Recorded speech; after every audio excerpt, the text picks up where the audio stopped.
Catching up now with Kirstin Green. Firstly, welcome to Campbell's Comments. Thank you, good to be here.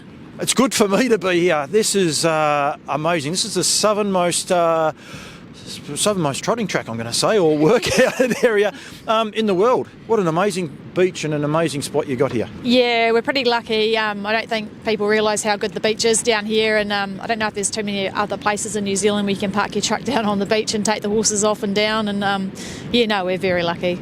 Down here in the Southland, you guys are very relaxed, and when I asked where to go to get to the beach, he says, just go past the airport and keep driving. And I must admit, when I got to the sand on the road, I'm like, I don't know about this, but anyway, I kept going, and basically that's it. It drives straight out onto the beach, doesn't it? Yeah. A few people we have some visitors come down, they're like, how do we get there? I was just drive onto it, and they're like, what? I think it's not very common, obviously, so very lucky. What is the beach called? Oreti Beach. Oreti Beach, and it is probably, I suppose, nearly the southernmost point anyway of the South Island anyway. Yeah, it would have to be, I think, yeah. Work out here, we've done a track work. I've put a camera, hopefully everything works, and the microphone. You said you rambled on, so I encourage people to have a listen. How do you work them? Like, you actually had two horses here today, and you did it a little bit differently. You sent one way and one the other way, but how do you normally work them down here? Yeah, normally we work in pairs, so we come down and we work about our normally conditioning sort of harder work would go about 3k down, turn around and just gradually step it up, and then you really sort of hit them out the last couple hundred metres. But today these two horses are at different stages. One's really fit, so he just was down here for a bit of a play. He went the other way just to keep him relaxed. And the other fella that Gary drove, he just takes a wee bit more work, so he did our normal work the other way, just came back a wee bit quieter. They're both racing on the weekend? Yeah, they are, Hazelmeister and Tommy Waterhouse, so they're both ready to go. How will either of them go? They should go all right. Tommy's been missing away from the stands, but there's actually been a lot of merit in his runs. So, if we can just get him away, he should get a check. And Hazelmeister's been really consistent. He's been in the money his last sort of 6 or 7 starts. So he's just drawn out a wee bit. And there's a couple really nice ones in it. But, he should fill the first 4 again. Do you find horses improve here? Like, I've been to Woodend Beach, and I talk about Woodend Beach a lot. Johnny Dunn said to me, I said the horses not handle it. He said horses don't handle getting to Woodend Beach. And it's a tough walk. I took a heap of photos the other day, and hopefully it shows people how deep it is in spots and very hilly. Here, like, that surface is just, it's amazing. It's better than any groomed track you can get. Do you find horses really jump out of the ground when they come here? Yeah, you do have to be careful. Probably a bit the same as Johnny, and I had actually questioned him a couple of times as well, pick his brains a bit.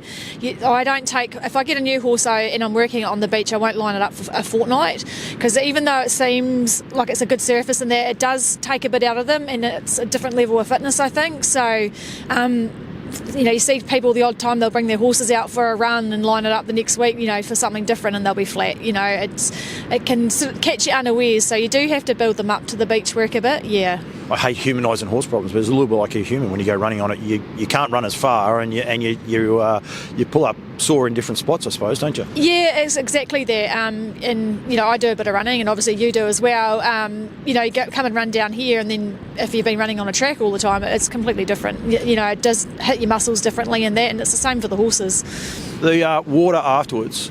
Yeah, like I see some people have pools and things like that. They're just like a tiny bathtub when you have a look at this here. Yeah. This just breathtaking. It must be just so good on their legs and their joints when they go out in that afterwards, especially those older horses. Yeah, and it's quite funny. Like, I find most of the horses, once they ease down, they'll start heading for the sea themselves. Like, once they know what it's about, they do love it, and that little bit of resistance and everything as well. And touch wood, like, since we've been doing this, haven't had that many leg problems. And we've had horses that have come to us because they've had problems, and you sort of can get the work into them without hurting them, and then icing them out straight away. I think you like your athletes. That's what I always sort of put it down to, like your All Blacks and all your top sports people. After they train, they generally ice out, do the cold water stuff. So it's got to be a bit of a benefit in it.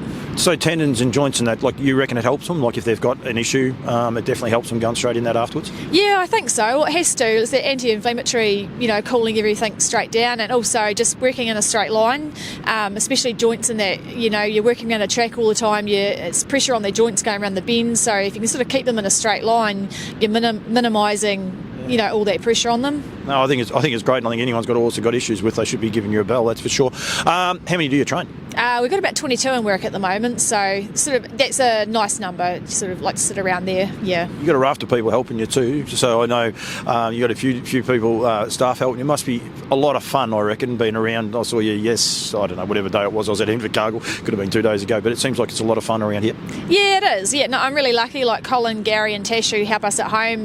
They keep it all together, and then we go down to the track, and it's quite social. Rory comes and drives a few for us a couple of times a week. So no, it is fun. It's it's pretty enjoyable.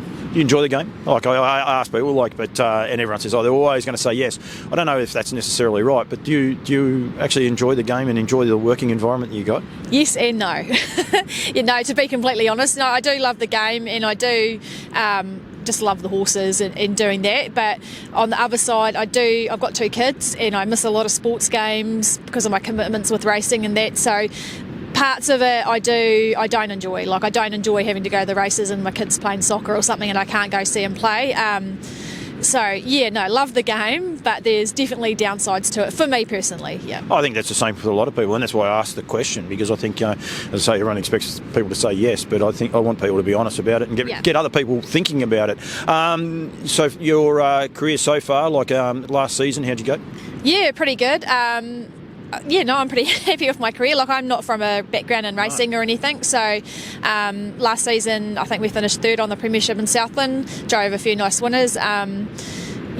Trained a listed winner in partnership with Tank. We trained a Group 1 winner, so I'm pretty happy with how you should be a Group 1 winner. That's awesome. Yeah, no, it was brilliant. And this season, lucky enough to train McKendrick Aviator, and he won the Group 3 Northern Southern Cup and placed in the Central Otago Cup and that. So, I've been really lucky to come up with some nice horses. And Tommy Waterhouse, for example, he won the listed Uncut Gems last season. So, been really lucky to win some nice races. It's a great name, Tommy Waterhouse. I reckon he was a NZB graduate, because I reckon I saw his name when he was a yearling. So wasn't he? Yeah, he was. Yeah, Ox went up and bought him. We looked at him, and he was a grouse yearling. So and liked the name. So I'm the same. I actually like the names. I like the way people name them. Kirstin, thank you.